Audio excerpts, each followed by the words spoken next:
मी जी सूचना मांडली ती तुम्हाला तरी पडली का? आता मी येताना आपल्या ड्रायव्हर आणि कंडक्टरशी बोलत होतो, तेच सांगत होतो की कोणाचा तरी घाट आला तरी आपल्या गाड्यात ठीक आहे आहे लोक हे बोलू नका रे तिचं लावी चालू ठीक आहे बाई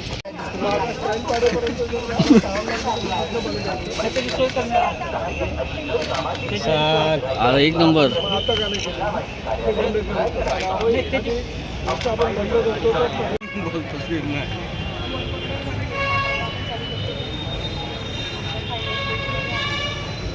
मला फक्त आपण जी बैठक लावणार आहे त्यावेळेस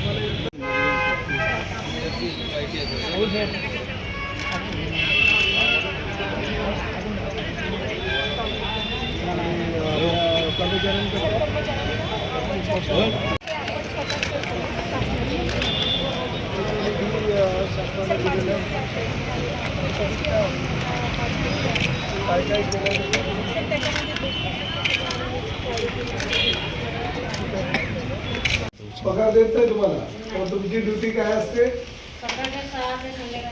आणि नंतर मग पूर्ण 24 तास उघडं असतं का? आणि किती पैसे जमा होतात दिवसाला?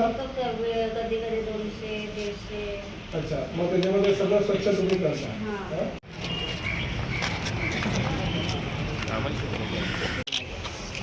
15 वर्ष मेंटेनन्स वगैरे करतात माणूस असतो, पण मेंटेनन्स म्हणजे त्याची डागडुजी वगैरे कसली दरवाजे वगैरे पिशे वगैरे आणि ती संख्या प्रकार आता हे आता आपण सुलभ शौचालयाला दिलेलं आहे. सुलभ शौचालय तर आता महिला आणि पुरुष दोन्ही दिलेलं आहे का? हो हां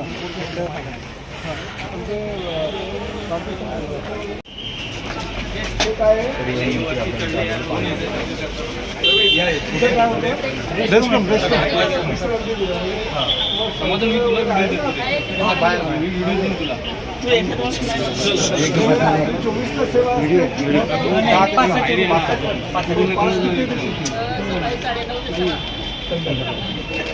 सेवा आलेला दिसतंय भेट घेण्यासाठी.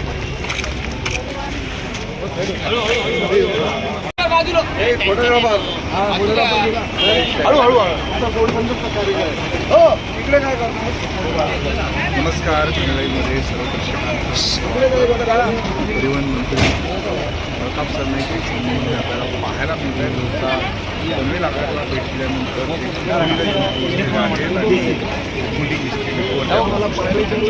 करण्यात येते आणि महत्त्वाचं म्हणजे पनवेल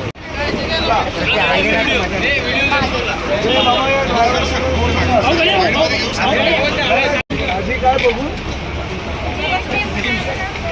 बरं आहे ना नाही आहे, परंतु आमच्या पक्षाचे प्रमुख आणि मुख्य नेते एकनाथजी शिंदे साहेबांनी उपमुख्यमंत्री श्री एकनाथ शिंदे साहेबांनी मला सूचना केल्या होत्या की आपल्याला राज्यातल्या सगळ्या एस टी डेपो आगार ह्याची पाहणी करायची आणि प्रवाशांच्या काय समस्या आहेत, आमच्या एस टी कर्मचाऱ्यांच्या काय समस्या आहेत त्या जाणून घेऊन भविष्यामध्ये कसे जास्तीत जास्त सुविधा आपल्याला सर्वसामान्य प्रवाशांना देता येईल ह्यासाठी प्राधान्य द्यायचं आणि त्या माध्यमातून मी सुरुवात केलेली आहे. अचानकपणे जर कुठल्या एस टी स्थानकाला किंवा आगाराला भेट दिली तर कर्मचाऱ्यांना आणि अधिकाऱ्यांना वेळ मिळत नाही. नाहीतर मंत्री येणार म्हटल्यानंतर मस्तपैकी साफसफाई डागडुजी आणि मस्त स्वच्छता वगैरे करून दाखवतात, परंतु अचानक आल्यामुळे मग तेवढा वेळ त्यांना मिळत नाही आणि वस्तुस्थिती आपल्याला जशी प्रवाशांना वस्तुस्थितीची जाणीव होते तशी आपल्याला होत असते आणि मी हे राज्यामध्ये सगळीकडे करणार आहे. त्यामुळे अचानक ह्या भेटी देऊन प्रवाशांच्या समस्या जाणून घेतलेल्या आहेत आणि काही प्राथमिक गरजा असतात. तो प्रवाशांनी काय सांगितलं की एस टी वेळेवर आल्या पाहिजे, एस टीच्या ज्या संख्या आहे त्या फेऱ्या वाढवल्या पाहिजेत, आमचं जे प्रसाधनगृह ते स्वच्छ असलं पाहिजे, प्यायला पाणी असलं पाहिजे, ह्या प्राथमिक गरजा आहे आणि त्या पुरवणं हे आपलं कर्तव्य आहे. त्यामुळे त्या सुविधा काही लोकांनी असं आम्हाला सांगितलेलं नाही की मस्त अद्ययावत अशा एसीच गारेगार बस पाहिजेत, आम्हाला जर 5-5 मिनिटाला त्या बसेस सुटल्या पाहिजे वगैरे अशा काहीही मागण्या नाही आहेत. सर्वसामान्य महाराष्ट्रातील जो प्रवासी आहे तो शून्य आहे. गेल्या अनेक वर्षापासून म्हणजे 1940पासून चालू झालेली आपली ही एस टीची सेवा आहे.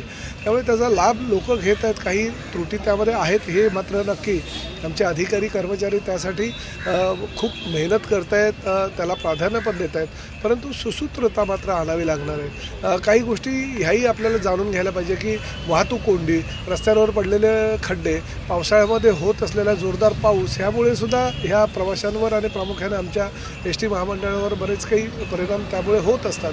त्या सगळ्या गोष्टींचा विचार करून नवीन बसेस कसं आणता येईल, इलेक्ट्रिक बसेस आम्ही 25 आणि 26मध्ये जवळजवळ 5,000हून अधिक जास्त आणण्याचा प्रयत्न करतो आहे. 3,000हून जास्त आम्ही डिझेल बसेस ह्या ठिकाणी आणतो आहे, जेणेकरून चांगल्या सुस्थितीत असलेल्या बसेसनं प्रवाशांना प्रवास करता येईल आणि त्या माध्यमातून सुविधा देण्याचा प्रामाणिकपणे प्रयत्न आम्ही करू.